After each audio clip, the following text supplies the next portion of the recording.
You ever get that feeling on a Sunday morning where the shop is just quiet before the compressor kicks on and kills the vibe? It's July 26, 2026, and I've been sitting here staring at a piece of cherry for 20 minutes, just appreciating the silence. 20 minutes? Tiger, that's not appreciating silence. That's a nap. You were definitely nodding off. I was visualizing the grain orientation, Alex. There's a difference. But welcome to the TigerDen Daily, folks. We got a packed Sunday digest today. We're talking about tools that can take a literal sledgehammer to the face, why your Etsy shop might be a ghost town, and a pretty inspiring shift in how the HVAC trades are finding new blood. We're also going to call you out on those battery-powered mowers you've been eyeballing. But let's start with the heavy metal. You mentioned the Striker Chisel Revolution? Sounds like a punk band from the 90s. Honestly, they sound like one when you're using them. Milwaukee's been doing something interesting lately. For the longest time, if you took a framing chisel and hit the back of it with a 3-pound club hammer to pop out a stubborn header, you were basically signing its death warrant. The handles would shatter like a cheap light bulb. Which I've seen you do, more than once. Yeah, well, my floors are a graveyard of plastic shards, but these new Striker units have these integrated steel caps that go all the way through. It's built for the guy who treats his tools like he's mad at them. I was demoing a sill plate yesterday, and I hit one of these so hard I thought my teeth were going to vibrate out of my skull, but the chisel, it just asked for seconds. It's nice to see gear that acknowledges the job site isn't a museum. Speaking of the shop not being a museum, you finally gave up the ghost on the gas-powered lawnmower? I didn't think I'd see the day you stopped smelling like 2-cycle exhaust on a Sunday. Don't tell my neighbors. They think I'm still a mountain man. But look, the 2026 cordless stuff, it's actually there now. I used to think battery mowers were for people with yards the size of a postage stamp. But the torque on these new units, it doesn't bog down when the grass is damp. And the best part? I can actually hear my own thoughts while I'm doing the edges. So, no more what? Every time I ask you a question after you mow? Exactly, my ears are thanking me. And while we're on precision, I've been seeing a huge push in miter saws moving toward those zero clearance rails. If you've got a small shop, like I have to move my bike to use my table saw small, those rails are a godsend. You don't need 3 feet of space behind the saw anymore. It just hugs the wall. You always say the oscillating multi-tool is the Swiss Army knife, but let's be real. It's the I messed up and need a miracle tool, isn't it? It's the, oh no, I forgot to cut the baseboard before I installed the cabinet tool. Whether it's that Dremel Multi-Max or the old school corded Porter cable, if you don't have one in your bag, you're basically volunteering for a bad day. It's the only way to cut something that's already nailed down without setting the house on fire. Let's pivot for a second. I saw a note in the digest about HVAC careers. You usually focus on the wood and metal side, but this second chance hiring thing caught my eye. This is actually huge, Alex. ACHR News has been tracking this. We've all heard about the labor shortage. It's not a secret. But the HVAC industry is getting gutsy.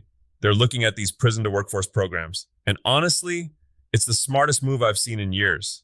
You take someone who needs a genuine fresh start, you give them a high-skill trade that actually pays a living wage, and you solve the technician gap all at once. It's a lot better than just complaining that nobody wants to work anymore. Exactly. It's about building a bridge rather than just pointing at the river.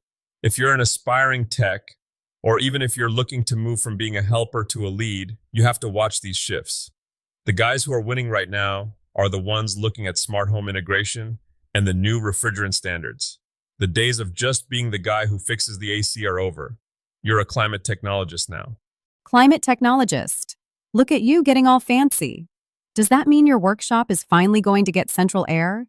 Or are we sticking with the industrial fan that just moves hot air around method? One miracle at a time, Alex. One miracle at a time. All right, let's talk money. For the maker moguls out there, you've had your share of shops that went, well, let's call them hibernation mode. What's the deal with the views but no sales trap? Oh man, that's a sting I know well. You check your phone, you see 50 people looked at your hand-carved spoons, and your bank account is still sitting there at zero. Usually it's one of 3 things, and the biggest one is the ghost shipping cost. You mean when I find a cool $40 shelf and then find out it's $50 to ship it? Exactly. It's like a jump scare at the end of a movie. People hate it. If you're a maker, bake that cost into the item price and offer free shipping. Psychologically, people would rather pay $90 for a shelf than $40 for the shelf and $50 for the post office. And the photos? I've seen some shops where the pictures look like they were taken inside a dark closet with a flip phone. Guilty as charged in 2012. Look, if I can't see the grain, I can't feel the quality.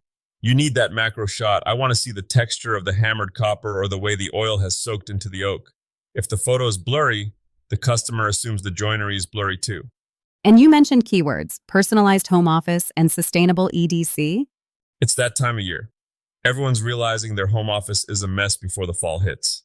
If you make desk organizers or cable management blocks, now is the time to flood the tags. And sustainable everyday carry, people want stuff that lasts. They're tired of plastic junk that ends up in a landfill by Christmas. If you're making brass pocket clips or leather wallets, lean into that buy it for life vibe. I saw you watching that video from Maker Channel, the one called I Thought Success Would Feel Different. You looked a little reflective. It hit home. You spend years dreaming of the day your hobby becomes your job. And then one morning you wake up and you realize you haven't made anything just for fun in 6 months. You're just a factory worker who happens to own the factory. That video is a great reminder that you have to protect the spark. Sometimes you need to make a birdhouse that you have no intention of selling just to remember why you liked the smell of cedar in the first place. Is that why you were visualizing for 20 minutes earlier? Maybe. Or maybe I was just hiding from the laundry. But hey, if you're looking for a project this afternoon, check out New World Carpentry's Edge Joining Challenge. They're using the Craig system to make these massive seamless tabletops. It's a great way to level up if you're tired of your tabletops looking like a topographical map of the Andes. Well, before you go back to your visualization, what's the big takeaway for the den dwellers today? It's simple, really. Whether you're swinging a Milwaukee Striker chisel or tweaking your Etsy SEO, the craft is never just about the finished product. It's about the adjustment. You adjust the blade, you adjust your business plan, you adjust your career path. The only way to truly fail is to stay static. Deep thoughts for a Sunday.